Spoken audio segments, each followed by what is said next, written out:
বিয়েটা দেখতে দেখতে কিভাবে যে 1 বছর হয়ে গেল মানে সেটা ভাবনার বাইরে। তো যাই হোক, যখন হয়ে গেল তো আমাদের অ্যানিভার্সারি আসছে, তো তার জন্যই একটা পোস্ট ওয়েডিং শ্যুট করব আমরা ভেবেছিলাম। কিন্তু আমাদের তো সব কিছু সুন্দরভাবে হয় না, কারণ এত কিছু ভাবি তার মধ্যে তো মানে 90% প্ল্যান হয়তো ক্যান্সেল হয়ে যায়, 10% বাকি থাকে। তো সেরকমই আজকেরও শ্যুটটা। তো আমরা সে বলে এটা ভাবিনি যে ক্যান্সেল হয়ে যাবে। আমরা আজকে রেডি টেডি হয়ে যখন লোকেশনে যাই, লোকেশনই খুঁজে পাই না। আর যে লোকেশনে করার কথা সেই লোকেশনটা মানে পুরো যাচ্ছে তাই অবস্থা হয়ে গেছে, মানে গাছ টাছ কাটা হয়ে গেছে, যার জন্য আমাদের শ্যুটটাই আজকে হলো না। তো কি করা যায়, সবার মন খারাপ। কিন্তু কিছুক্ষণ খারাপ লাগছিল যে কেন হলো না, একটা রাগ হচ্ছিলো যে কেন আগে প্রিপারেশন করে রাখেনি। তারপর ভাবলাম কিছু করার নেই, আমাদের কাজটা উদ্ধার করতেই হবে, কারণ এই ড্রেসটা তো আমার নয়, ড্রেসটা হচ্ছে দীপ্তদার। এত সুন্দর ড্রেসটা আমাকে কলকাতাও পাঠাতে হবে। তো একদিন কেউ ম্যানেজ করবে, দুদিন তো করবে না, এটা স্বাভাবিক। তো সেই জন্যই আমরা যেভাবেই হোক লোকেশন দেখে এসে আবার এই পরের দিন ভোর 5টায় উঠে রেডি হয়ে এখন যাচ্ছি আবার লোকেশনে। তো যেন আমরা মজা করে করতে পারি, তাই সবাই নিজের নিজের এনার্জি দেখিয়ে ডেকোরেশনটা সবার আগে শুরু করলাম।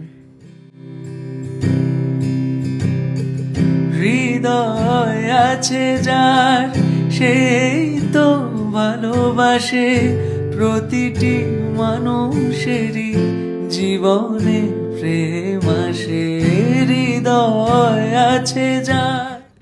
আর এই ডেকোরেশনটা যে কোনো গাছের কাছে করলেই হয়ে যেত না, তার জন্যই আমরা আর একটু থেমেই গেলাম। আর দেখতেই পাচ্ছি কত মজা করে আমরা কাজগুলো করছি, কারণ আমাদের আর কেউ নেই, আমাদের এই কয়জনকে নিয়েই করতে হবে।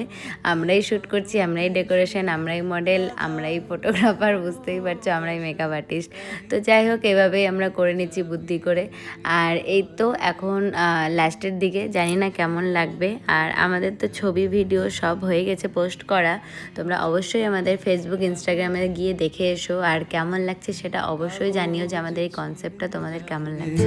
পাথরে লেখো নাম, পাথর ক্ষয়ে যাবে, হৃদয়ে লেখো নাম, সে নাম রয়ে যাবে।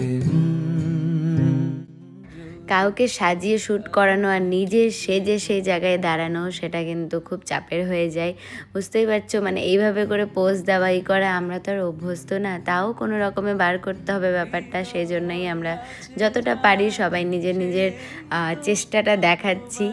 আর ওই তো বললাম, দেখে এসো তোমরা কেমন লাগছে। জীবনে প্রেম আসে, হৃদয় আছে যার, সে তো ভালোবাসে। আর যত টাইম এগোচ্ছে তত আমাদের টেনশন বাড়ছে, কারণ আজকে আমার আশীর্বাদের সাজানোও আছে, তাও আবার মর্নিংয়েই, বুঝতেই পারছো। মানে সেই ব্রাইডকেও আমার 10টার মধ্যেই ছাড়তে হবে। তো 6টা থেকে তো আমরা লোকেশনে আসি, 1 ঘন্টা ডেকোরেশন, 1 ঘন্টার মধ্যে শ্যুট করে আমাদেরকে আজকে বেরোতে হবে মালদা। তো কী যে টেনশনের মধ্যে শ্যুটটা করেছিলাম আর তাড়াহুড়া, সেদিন আমরাই জানি। কিন্তু আমার সেদিনের ব্রাইড যে এত ভালো হবে সেটা ভাবতে পারিনি। মানে তাকে প্রথমত আমার যখন দেরি হয় তখন আমি ব্রাইডকে আগে সবার আগে সত্যি কথাটাই বলি যে আমার এই জন্যই দেরিটা হচ্ছে, কারণ কোনো রকম যেন না থাকে যে বারবার 10 মিনিট বলে কেন আসছে না। হ্যাঁ, তো এই জিনিসগুলো যেন না হয়, তো আমি একদম সত্যি কথাটাই বললাম যে এরকম আমার শ্যুট কালকে ক্যান্সেল হয়েছে, তো আজকে সকালে হচ্ছে। তো সে একবারের জন্য আমাকে ডিস্টার্ব করেনি, আরও বললো ঠিক আছে তুমি আসো, এসে আমায় কল করো। কিন্তু তাও একটা নিজের ভেতরে যে টেনশনটা চলছে সেটা তো বুঝতেই পারছো। যাই হোক, তো তাড়াহুড়া করে আমরা শ্যুট শেষ করে বেরিয়ে পড়লাম। আর সেইভাবেই হেয়ার মেকআপ নিয়ে কোনো রকমে আমরা ড্রেস চেঞ্জ করে বেরিয়ে পড়েছি মালদা। ভালোবাসে প্রতিটি মানুষেরই জীবনে প্রেম আসে। আমরা নিজেকে ব্যস্ত মনে করি যতক্ষণ না ওকে দেখি, ওকে যখন দেখি তখন মনে হয় না আমরা ফ্রি আছি। 24 ঘন্টা কেউ যখন কলে থাকে তখন নিজেকে ফ্রি মনে হয় দেখে। আর এই যে আমার সেই মিষ্টি ব্রাইড, যার এতক্ষণ কথা বলছিলাম, আর ওর সাজটা কেমন লাগছে সেটাও অবশ্যই জানিও। এটা ওর আশীর্বাদের সাজ, ওর বিয়ের সাজ, রিসেপশনের সাজও নিয়ে তোমাদের সামনে আসবো।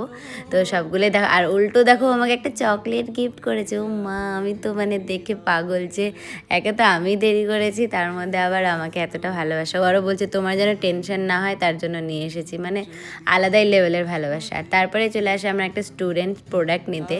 তো মনে হয়তো হচ্ছে না দেখে আমরা স্টুডেন্ট ম্যাম, আমরা খুবই ফ্রেন্ডলি থাকি। তো যাই হোক এখনই ওকে নিতে আসবে। আর এই তো আজকের মতন এতটাই। আর এই যে বললাম ব্যস্ত মানুষটা, এই যে এটাই। নাম রয়ে যাবে